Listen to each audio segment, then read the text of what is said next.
For joining us here for Windows on Waterloo. This one sneaked up with the holiday week. All day yesterday, I thought it was Monday. I actually missed going to Taco Tuesday at Sub City downstairs, and I didn't realize it until I was driving across town.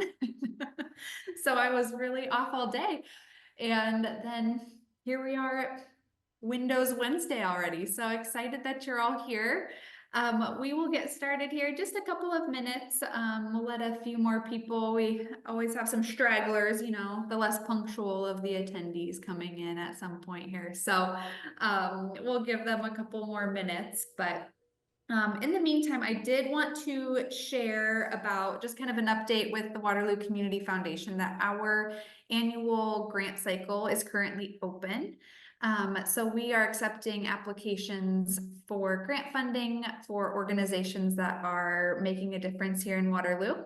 So if you are part of a nonprofit organization or know of someone who is and would potentially be a good partner for us, please pass on the link to our website or my information.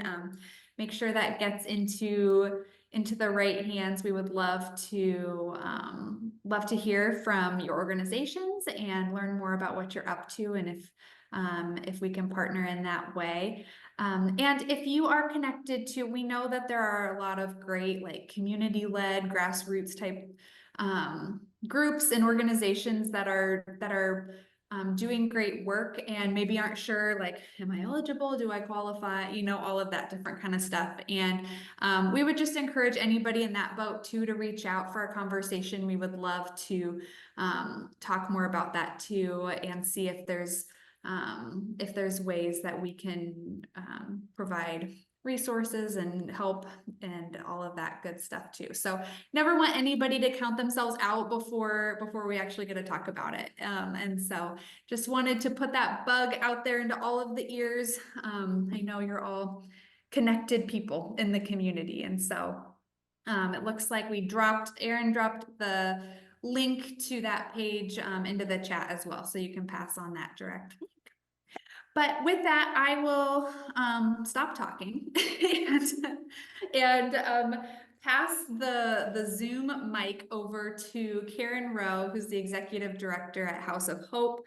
Karin, we're so excited to have you here with us today to learn more about what you guys are up to and what you have planned for the future and all of those good things. So throughout Karin's presentation, if you have any questions for her, go ahead and type those into the chat box, and we hope to have some time at the end to address any of those.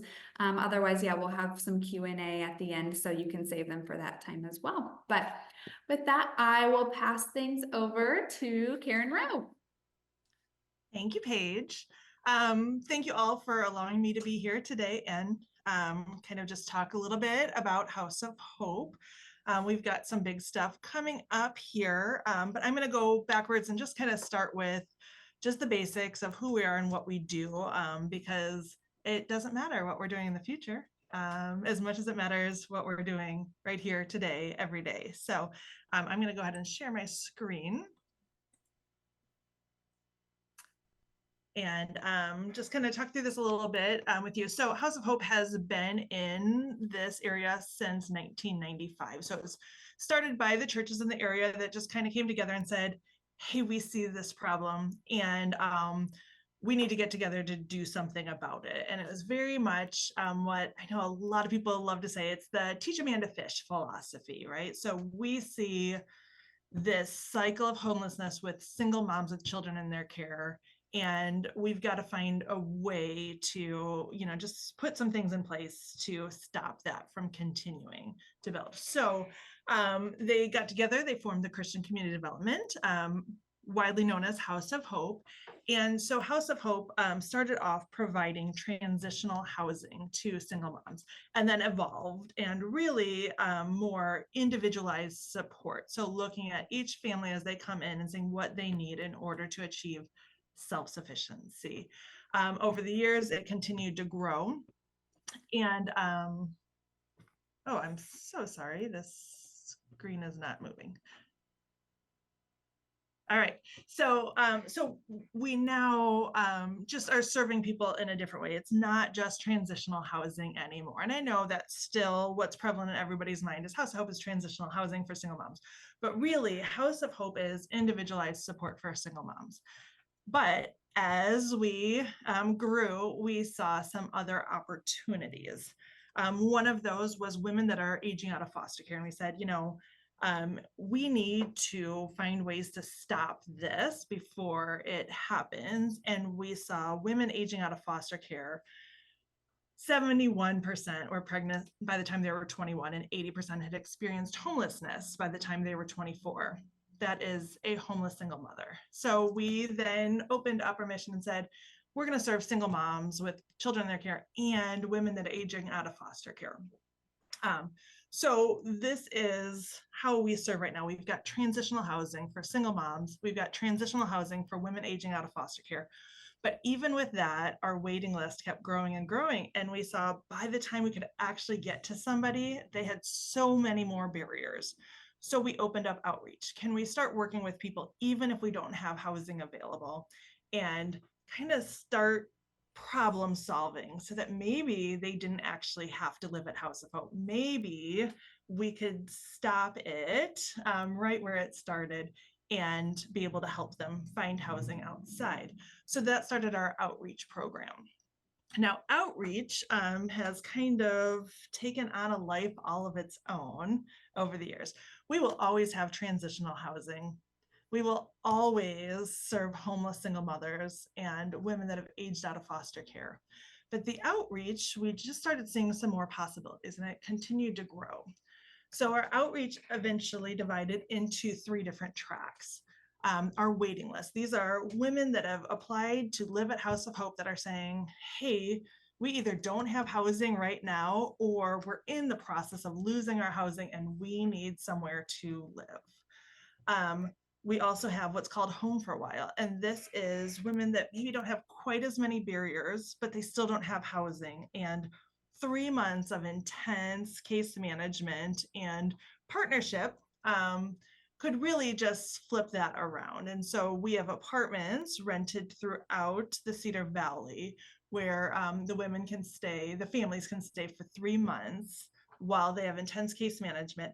Now, sometimes they can just then take over that lease of that apartment, and sometimes it's a permanent apartment and we help them find housing with one of our partner landlords. And then our third track of that is our empowerment series. So again, we need to stop this before it hits, right? We can't always wait for homelessness to happen before we do something. So in 2023, we said, what would it look like if we brought some of our programs that we found to have what I call a pivot point in them? Something that actually during that program, something pivots and we see a different trajectory for the women. What if we brought some of those programs to local employers that hire a lot of single moms and we offer it on site? So they don't need more transportation. They don't need more childcare. They don't have to find another few hours out of their day, but we can just show up where they're at and offer it. And so that is our empowerment series. So 5 weeks, 1 hour a week, volunteers come alongside. We teach a class, and then halfway through that hour, a volunteer and participant, they break off one-on-one and they work through the content from there. At the end of that, they get a $500 scholarship towards housing, transportation, or health. It was a really interesting thing as we were doing that, as we found the first few groups, the majority of the women that we were working with in here needed to be at House of Hope. So we were finding some that were homeless. They're working, but they're homeless. We found some that were in really unstable conditions. We found some that had some big dreams, but they did not have the freedom to pursue those. And so that was just a really interesting thing for us to learn as we went through. Okay, our mission is still to end, or our vision is still to end the cycle of homelessness in the Cedar Valley, but we can't end anything if we're not looking at the whole entire picture. And so that really kind of taught us quite a bit. So everybody that is part of House of Hope regardless of if they're at West Fourth, if they're at Pillars, if they're in outreach, if they're at home for a while, if they're at empowerment, it doesn't matter. Everybody that is part of House of Hope has access to all of our programs. Now, our programs can get really confusing because it seems like we have an awful lot of them, but programs are simply tools. That's all they are. We are not stuck in any of our programs as much as every program that we have was designed to overcome some barrier that continued to pop up. But we look at them in two different ways. One way is very tangible. We have some very tangible tools that can help somebody get from point A to point B. But we also, in every tool that we have, also have the other side of the intangibles. We can do tangible all day long, but if we're not addressing some of those intangibles, we're not seeing movement. So our tangible tools, we've got Boost Employment Readiness. So an 8-week employment program where somebody actually gets soft skills, hard skills, and then does job shadowing at local businesses.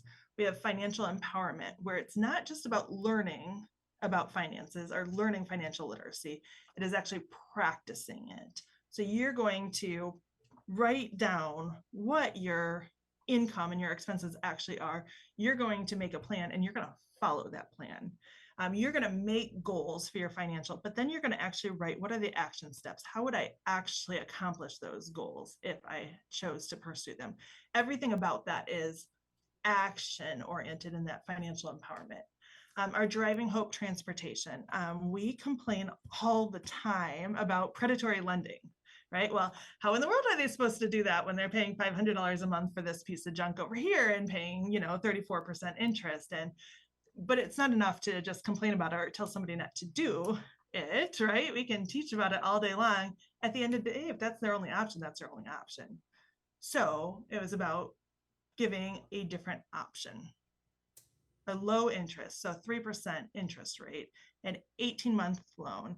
The car is not going to be the forever car. Let me just say that up front, but it's that stepping stone. They'll be able to start building their credit back up. It's double collateralized, so there's no risk to the bank or credit union that is giving that loan. It is something that is empowering to somebody. They can see a light at the end of the tunnel. They know that they're going to be able to pay that off. It's affordable payments for them each month, that when something breaks down, because something will break down, they have the funds in order to repair it. So it's about giving that opportunity without handcuffing them into something that they can't sustain. Childcare. We have great partnerships with childcare that we know that if we make a phone call, somebody's going to get the childcare that they need. Housing partnerships, landlords that will take somebody based on our recommendation, regardless of their history. Life skills is a huge thing. You'd be surprised at the number of people that have never actually prepared a meal or don't know why they should change the oil in their car, but just taking that time out where their kids are actually taken care of and they are with other people to say, like, okay, here's just these basics that you need to know in order to sustain what you have. And then another one, which has become one of our favorites, is an on-site legal clinic.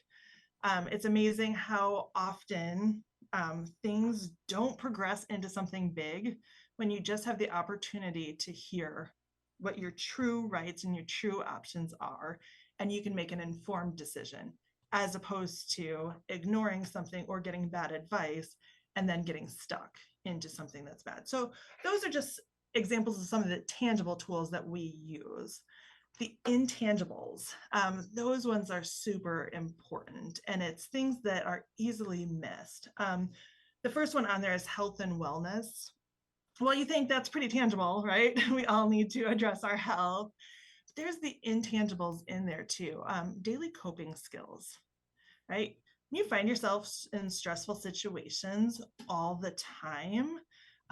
Like, that's not an easy life to live, but when you start practicing some of those coping skills, when you're doing your gratitude journals, when you're, practicing your breathing exercises, when you're meditating, all of those things, and you find ways to calm yourself in the moment, a lot of situations will actually calm down and go away before they actually blow up. And so we're seeing some of those intangibles with our health and wellness program are just helping people just maintain and get through and, kind of get past some of those hurdles that have stopped them in the past.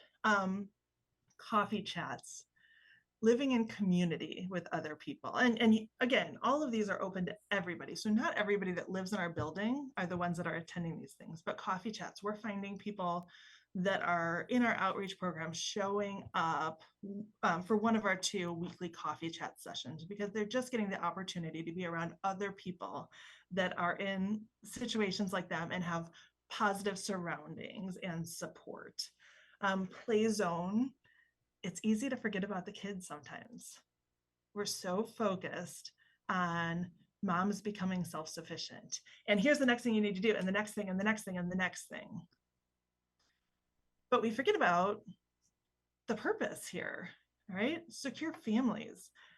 And so our play zone is a designated time for a mom to spend time with her child in a positive environment. Sometimes it's the case manager kind of giving them ideas. Here's ways that you can play with your child. Sometimes it's actually just a space and time where there is nothing else distracting them but time with their children.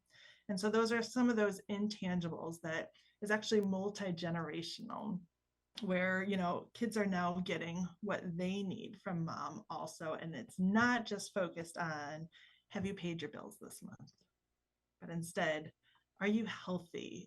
Are your kids healthy? Are you pouring into them? Are you hearing them and seeing them? Problem solving, that's case management, right? Everywhere you go. But that's an intangible too, just learning those problem solving skills and having them for when things come up. And then one of our favorites is point of power. It's not always the favorites of everybody we serve, but in everything we do, we talk about point of power. Are you living above your point of power or below your point of power? Are you living in ownership, responsibility, accountability? Or are you living in blame, excuse, and denial? And you have the power, and this is your choice. And everything that comes up, you get to choose. Are you going to live above your point of power, or are you going to live below your point of power? If you're going to live below your point of power, there's nothing anybody can do for you. If you're going to live above your point of power, now you have the power to make your choices and go the direction you want to go. So that's just a big thing.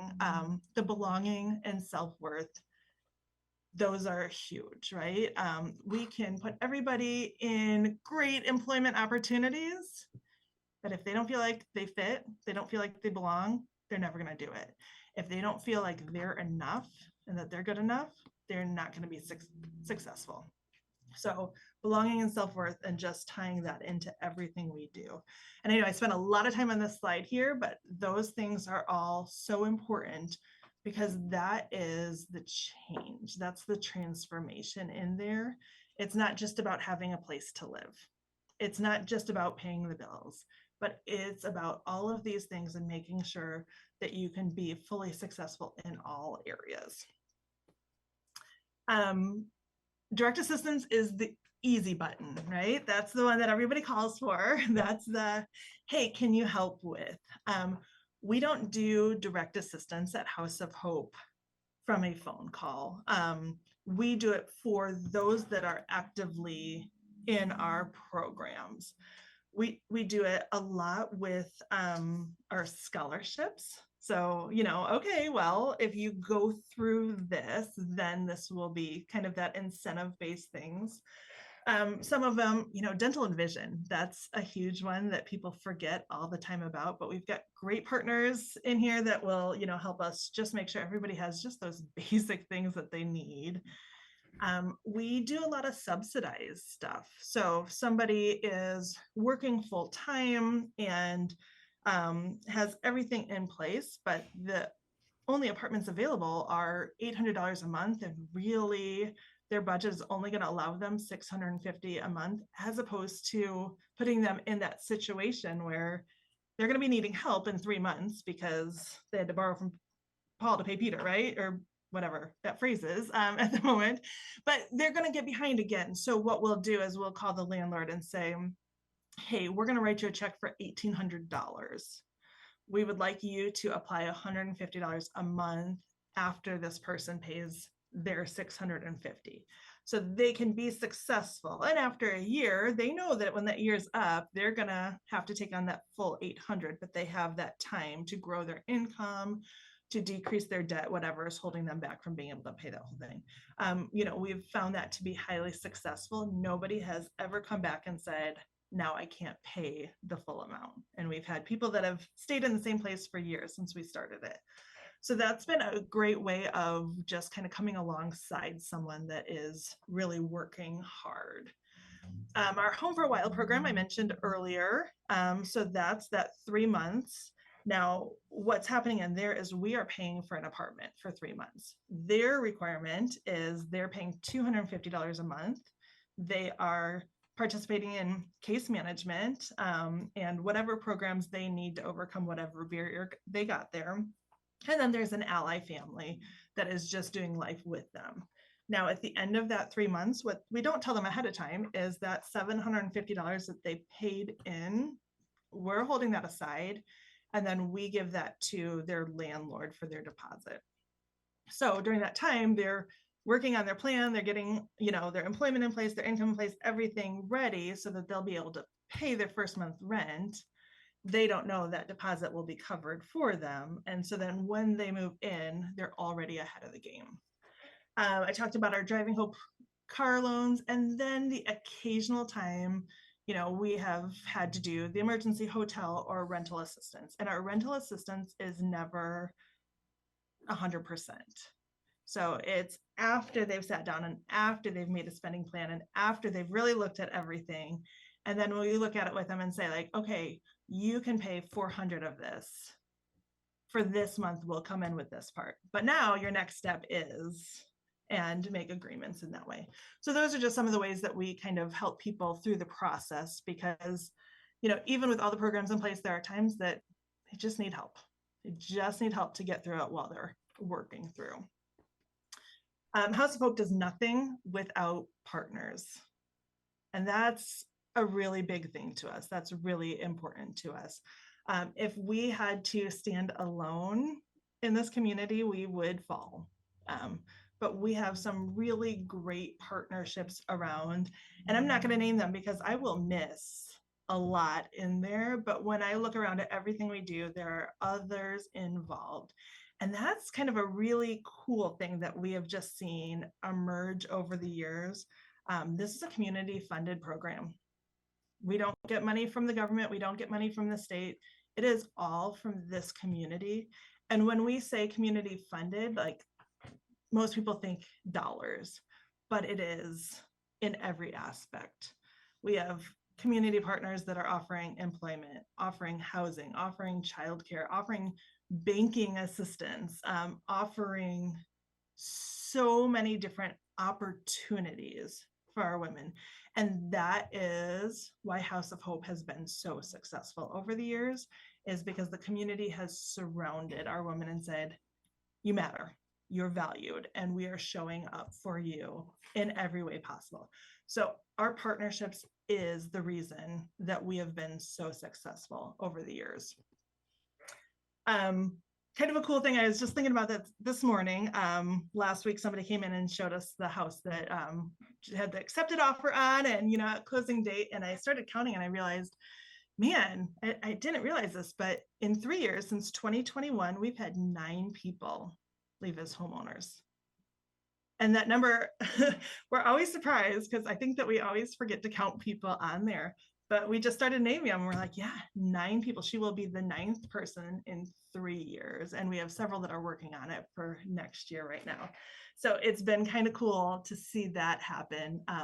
This was our last home dedication here. Is just kind of a fun thing. But one of the fun stories about this one is she actually came to us in 2018, and I will be honest and say that I doubted that she would ever achieve some of her biggest dreams.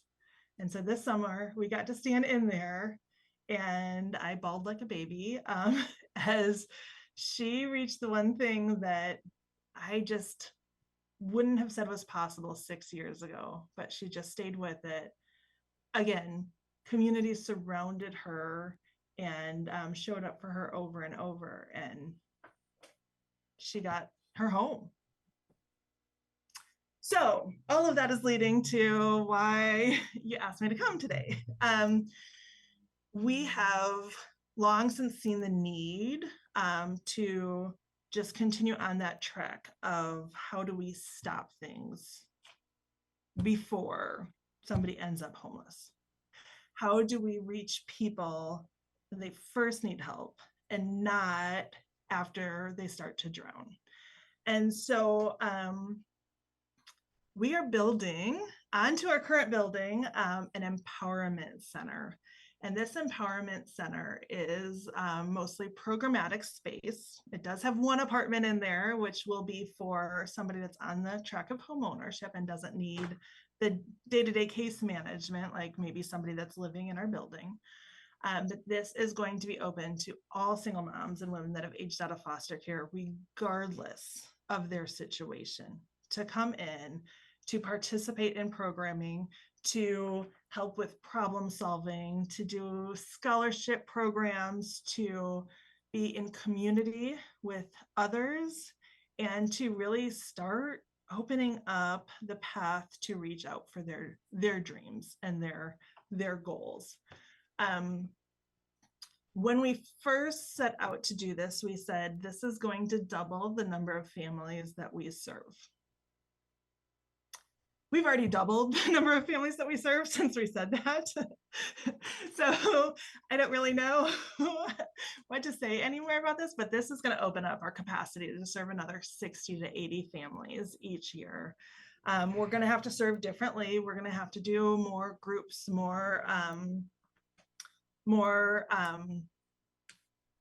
less of the one-on-one and more of the programs. So we'll have more boost employment readiness stuff. We'll have more financial mentoring, more health and wellness programming happening. We're going to have a kitchen, which is really exciting. We thought when we built this building, we had a spot for an oven. That turned into a program space really quick, and we had to remove the oven. So right now we have a hallway that we can put tables in, and that is our ability to have community or for somebody to throw a birthday party, which I think is exciting for a mom to be able to say, I'm going to have a birthday party for my kid. Something we all take for granted, right? But our moms here can't have a birthday party for their kid. Now they can. And a group can come in and they can bring a meal and they can sit down and just be in community. And women can go around a big counter and learn, about cooking, about nutrition, some of those skills. And they can have coffee chats and not sit in a little corner around a table that's meant for 4 with 8 people at it, and having kids, kind of all around the tables, but they can actually sit at a table and enjoy each other's company. And we can have a computer lab back because we had to move out of our computer lab, move that to the hallway a long time ago so that we had a place to watch kids. Also in this building, so we gave up our childcare room years ago because there wasn't enough infant childcare around, and we're so grateful. Royal Legacy operates their infant care out of this, but it does mean that we don't have spaces for our kids, or large spaces for our kids. So we're going to have a childcare room with an office attached to it. So if a mom has a lot of children with her, when she comes in, she can be in the office with the case manager, and her children can be in a room attached, so she can have ears and eyes on them, but enough space that they can go do something fun and safe with somebody else while she is working on stuff. And that's really exciting for us. Also, we're going to have a big multi-purpose room, And when there is a snowstorm and all the kiddos are stuck at home and moms can't go to work that day, we're going to be able to move the tables and chairs off to the side and have a space for the kids to actually enjoy activities and play and not be cramped up in a tiny little space where they're driving each other nuts and driving mom nuts and probably coming out and driving all of us nuts. But there will be a spot where they can actually play and do things and healthy activities and be kids. So we're really, really excited about this new building. Here's a basic floor plan. So as you can see on there, or maybe you can't see because it might be small on the screen, but we have one apartment in there. Again, that one is for a family that's working on home ownership. We've got that kitchen, we've got the childcare room. That will be our main entrance. So that will be where our receptionist is sitting for anyone to walk in. It won't be only appointments anymore, but people will be able to walk in that moment and have somebody available to work with them right as they're looking for something and not 3 days later when they can get an appointment. Upstairs, you can see the classroom space. It's got dividers, so we can have 4 classes or we can have a big open space. We'll have room for our legal clinic, which has been fantastic. We've had that going for about 4 years now. And the only issue we have is there's not always a space for the lawyer when she comes in, but this will give them a private space where they can actually meet with clients and store files or whatever if they need to there. There is a space for one-on-one case management and a housing space. So we have a lot of people that are looking for housing with some of our partners and just having a space that we can really sit down, work with them and our landlords and start working things out. So we're excited about this next phase. We started raising money in February for this. And we are at about 71% of our way through that. We're gonna be, well, we've already broken ground, but the construction itself hasn't started yet. So it was supposed to start next week, and the drawings are a little bit behind. So we are planning to start construction by September 30th. It does not change our opening date. We'll still be opening September of 2025 because they did give that extra space in case things, didn't go perfectly well. But everything is on track for that opening in September 25, including the number of participants we're serving, which has been a struggle for us in that, finding room for them and the playing office tag sometimes to see who can meet where and when and how with people coming in. So that was a lot on there. And I know she said to put some questions up. I don't see anything in the chat there, but does anybody have any questions about this next phase of House of Hope? Yeah, if anybody has questions, feel free to put those in the chat, or you can unmute if it's easier to ask out loud. Sometimes that's a little bit easier too. But in the meantime, Karin, can you talk a little bit about how are people like finding, especially those outreach programs, those ones that are before you're really in that like crisis mode, like how are people finding those programs? Because you offer so many different ones, and yeah, I'm just curious, like how are the right people finding the right tools for them? Yeah, so it's a combination. One is word of mouth. So we get a lot of people that are referred by somebody that has been through one of our programs. And in fact, we've seen it a lot more in this past year where somebody will say, hey, I'm not homeless, but somebody told me I should call anyways. And you're like, yes, you should, absolutely. And let's work through that. The other one is we've been going into businesses. So we call an HR person and say, hey, we'd like to do this here. And so then they are saying to their supervisors, okay, does anybody have anybody in your department that would, that is a single mom? And so they'll, oh, yep, I know of a couple. Okay, so they're sending them the QR code, and it's always dangling that $500 scholarship, right? If you do this, you'll get a $500 scholarship paid towards housing, transportation, or health. And so that has opened up quite a bit. And from there, not only are a lot of the businesses saying, hey, can you come back again? We have some more people. But they're also talking to their coworkers and their friends and saying, hey, actually, House of Hope has something for that. You should just go ahead and give them a call. Well, I'm not homeless. Right? That's the one thing that people always tell us when they finally come in. Well, I told them I shouldn't because I'm not homeless. Or they'll call and say, I was told to call here, but I'm not. And I say, nope, this is not just for those that are homeless. Like, these are things that we can work on. And so really that word of mouth over and over and over has been the biggest thing. And then again, as I said, as we're going into businesses, we're just meeting more people.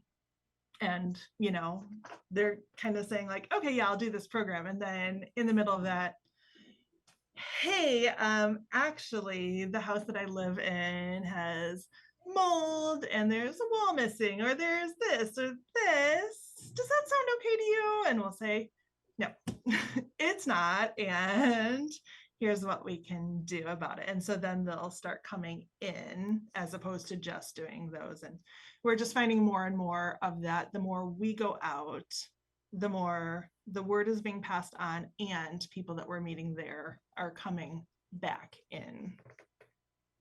So Karin, it's still single moms, right? Yes. Okay.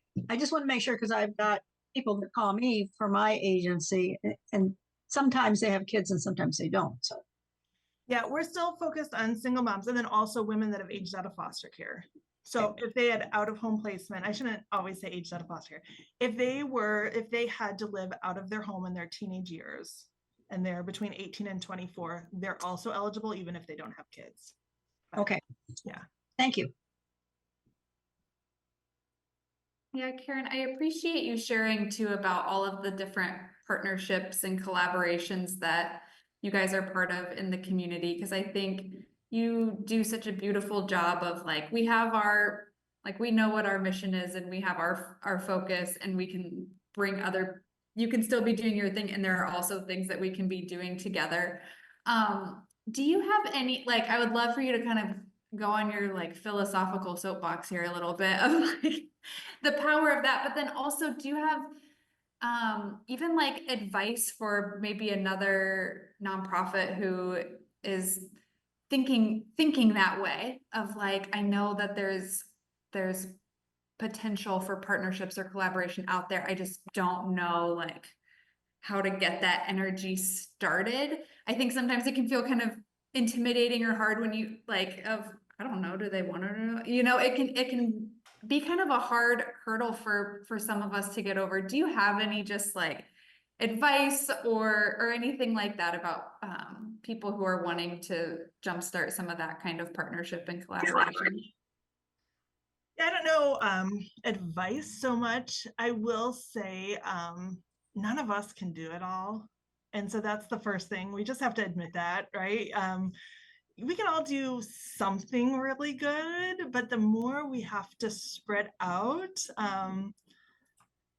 we're just not as good anymore, right? And so if we can do what we do really good and find somebody that does something we need really good, then it's almost the 1 + 1 = 3 concept, right? Now we've got, a partnership here where, we're both able to live in our best spot, and then the person that is able to get served through that is getting something so much better than what any of us could do on our own. As far as reaching out and talking to people, be open to it and don't force it. So sometimes we think we have this perfect idea and it's going to be exactly the way we have seen it and what we want, and then we're disappointed. So be open to it, but don't force it. Walk in with that idea of, hey, I love what you're doing, and this is what we're doing. And maybe there's an intersection. And I will say this, I learned this from Allie Parrish, as she approached me years ago and said, hey, I hear what you're saying about, you know, the families that you're serving and getting them to this point. And she's like, we start at this point over here. We don't have anybody that's getting them to this point. And so it feels like you're going up to here, we're starting here, and there's a gap. And she didn't come in with this already formed idea and say, this is what I want you to do now, and that I had to now conform into something. She just walked in and said, here's what I see. What do you think? It's like, yeah, you're right. Okay. And then it was through just natural conversation that Framing Hope was born. And that was a beautiful thing. Wasn't perfect, it wasn't easy, right? But it is beautiful in it. And that's what I say, just don't force it, but be open to it. Just walk in and say, hey, I see what you're doing and I like it, and we're missing that. This is what we do. Any thoughts? And sometimes it will work together, and other times you say, okay, that's great. I'm going to continue cheering you on, and you continue cheering us on. And someday our paths are going to intersect and we will both be open to it. So I think just that, you know, don't force it, because that's when it just doesn't work, right? When we want somebody else to be what our vision is and not be open to what they're bringing to the table and how they're bringing it. But I don't know if that actually answered your question at all. That's just the way I see it. That beyond answered my question, really. And I think that that example of you and Allie is so beautiful too, of like, it's not that anybody was doing less than what they should have been, or that anybody was doing anything wrong, right? It's just like, we're both doing great with what we're doing, and there's still this gap, and like, we both care about that gap. So how can we work together to fill that? I think that's a beautiful illustration of how those collaborations can serve, and a great, example. Thank you for sharing that too. You just do such a great job of it. So I love hearing your wisdom in that in that area. With the Empowerment Center, so it will allow you to continue doing all of the great programming that you're already doing in a bigger way. Are there any, I mean, as you kind of think and dream and all of that, are there any other, like, and I'm not asking you to be like, yeah, we have plans for this program, blah, blah, blah, like that kind of thing, but are there any other barriers or gaps that like you, like your case managers and your clients continue to bump into, that it's like, oh, that seems like there's a gap there, and there's maybe some potential for the future, just kind of things that you're seeing? Yeah, and actually I'm hoping that she won't be mad at me, but I don't think she's on this, so I'm gonna call out Deb Hodges-Harmon for a moment. You know, one thing that we come up against a lot is the crisis calls. I am behind $1,000 in rent, and you know, like, great that you have these programs, but I'm going to be homeless, you know, in a week here. So you know, and so we've been trying to really work on that, because we don't want to become the comprehensive assistance. That's not who we are. It's not what we are. But we also don't want to be part of the, yeah, sorry, can't help you, move along mentality. And so, you know, we've been just looking at how are we going to handle this when we have more people coming in that crisis, and you know, people that have never, you know, asked for help before, now saying like, okay, but you guys said you're here for us now, and I've never asked for help, and now, you know, this is going to happen. And so I was going to call out Deb Hodges-Harmon, because we had a situation come up where we actually had it was a landlord that we knew, and so we were able to say like, okay, here's what we're going to ask of you to do. And so she had to call over to Jesse Cosby, and she was able to get, you know, $275, you know, from that county, but that's not going to reach that $1,150 that was owed, right? And so then we were able to talk to the landlord and say, okay, So Jessie Cosby will come in and do this, and then she's going to do these two scholarship programs simultaneously. And if she follows through and does these things in there, there's going to be, we're going to be working on the spending plan, figuring out how much she can give you each week when she gets paid. And at the end of it, if she completes all this, then we will send $1,000 over for her scholarship funds. So we're going to ask you to stop the eviction process.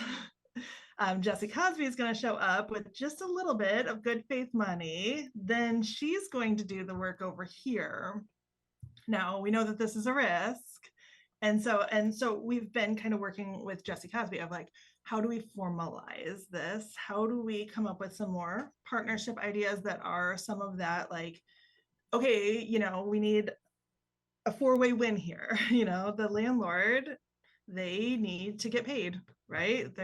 If we're going to ask them to stop the eviction, they need to know that they're going to get paid on here. And this isn't just moving the problem down a month. The participant needs to stay housed. Jessie Cosby needs to stay true to who they are and how they serve, and House of Hope needs to stay true to who they are and how they serve. And how do we do that? So when we open up the Empowerment Center, we anticipate we're going to see a lot more things like that of how do we address the crisis while making sure there's skin in the game in order to have the ability for the transformation within there. And that's a tall order, and we don't have it figured out yet, but we love that we have people in this community that will go down the rabbit trail with us and start talking through and thinking about it and start figuring out how do we do that? How do we partner in that way that brings us some more things that we anticipate are going to get bigger before they get smaller. And so that's just one of the fears of, you're serving more people, like they're not going to all fit into that perfect mold that you have set up on there. And how are we staying flexible to that and addressing? So yeah, that's kind of where we're looking and seeing. And the other side of it too is, some of the other things that we've been working on, and we've got some great partnerships. I mentioned Habitat, 24/7 Black is one of our partners also, and just kind of looking at more of that long-term sustainability. We're never going to be in the game of home ownership, but we love that home ownership has become a result of, some of the partnerships and the work that's happening. And so we do want to also lean into that more and see how do we even bring more of Habitat and 24/7 and other organizations that are working on some of those generational wealth things into our programming, so that, people can just see it. If you can see it, then you can see yourself in it. And we want to make sure that we're showing it so people can see it and reach a little farther. I had a hard time getting my unmute button going there, but that's awesome. And I appreciate you sharing that. And even exactly what you said, like when I see her, I can be her, like that mentality. That's what I just kept thinking when you were talking about like the coffee chats and the, those community building things of like of just, I didn't even know that was possible for me. I counted myself out from A, B, or C because of all of these different things in my life, but well, she owns the house, and she, like, you're creating this great community of people at various points on their own journey, and being able to point to people like tangible, real people. Well, they did it, and being able to see that, I can imagine just fosters so much hope and even like drive to push through all of the different programs and barriers and all of that. So we're so excited about what you're up to. The drawings are beautiful of the Empowerment Center. That looks incredible. I'm so really excited to watch that come to life. How can we as a community, how can we best support you guys? I know you said you're still working towards the fundraising goal for that. And additionally, are there volunteer opportunities or tangible goods, or, what can we as a community do to best support you and the women that you serve? Yeah, so all of that. We still need 30% of that. Volunteers, as I mentioned, our empowerment series, so going into businesses, we could really use more professionals that are willing to do that, take that hour and a half out of their week, and sit one-on-one with, women for an hour each week for 5 weeks and just kind of walk with them through some of that. And then, of course, volunteering in general. Staging apartments is no easy task, and we do need lots of people that are just willing to come and help turn over apartments and help somebody move into their first home, or just help keep things clean and organized and moving and all of that stuff. So the more volunteers we have, the better off we are. As far as tangible goods, cleaning supplies, we really need, if you just think about the stuff that you are going through all the time at home. I don't know if you guys buy Clorox wipes the way I buy Clorox wipes, but trash bags, multi-purpose cleaner, paper towels, toilet paper, that kind of stuff. Those are huge, and we are constantly going through them because we're not just serving the 15 families that live at West 4th and the 4 women that are at Pillars. Right now on our current docket, we have 55 families that we are serving today. And so all 55 are earning points, and all 55 can come in and use those points in the store or get gas cards or get quarters for laundry or whatever. So we go through it really, really fast. And Paige, I'm looking at your face right on there and realizing, oh, you know about the garage.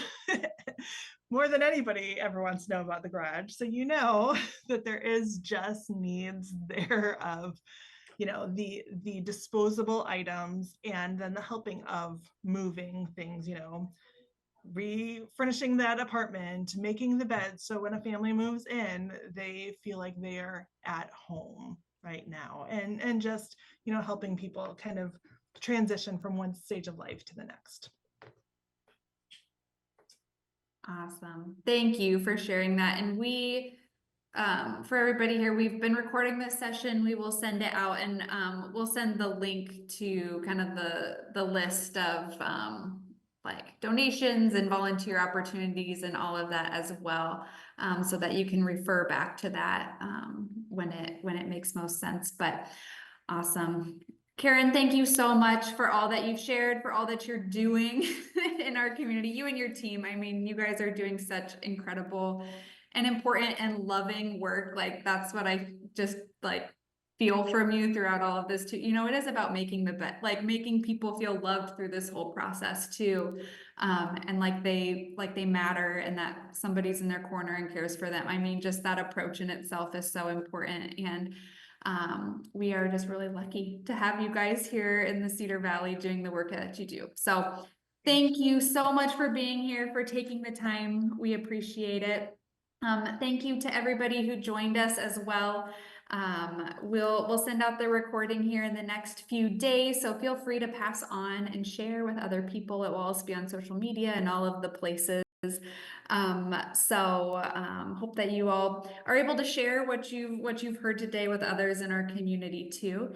And hopefully you can join us again. We'll be back first Wednesday of October. So that's October 2nd at 11 a.m. We'll have Katie Susong from Grow Cedar Valley joining us to talk about the work that they're doing and just kind of economic development as a whole in our community next month. So keep an eye out for those communications, and hope you can join us then too. But thanks all for joining us. Have a great rest of your day.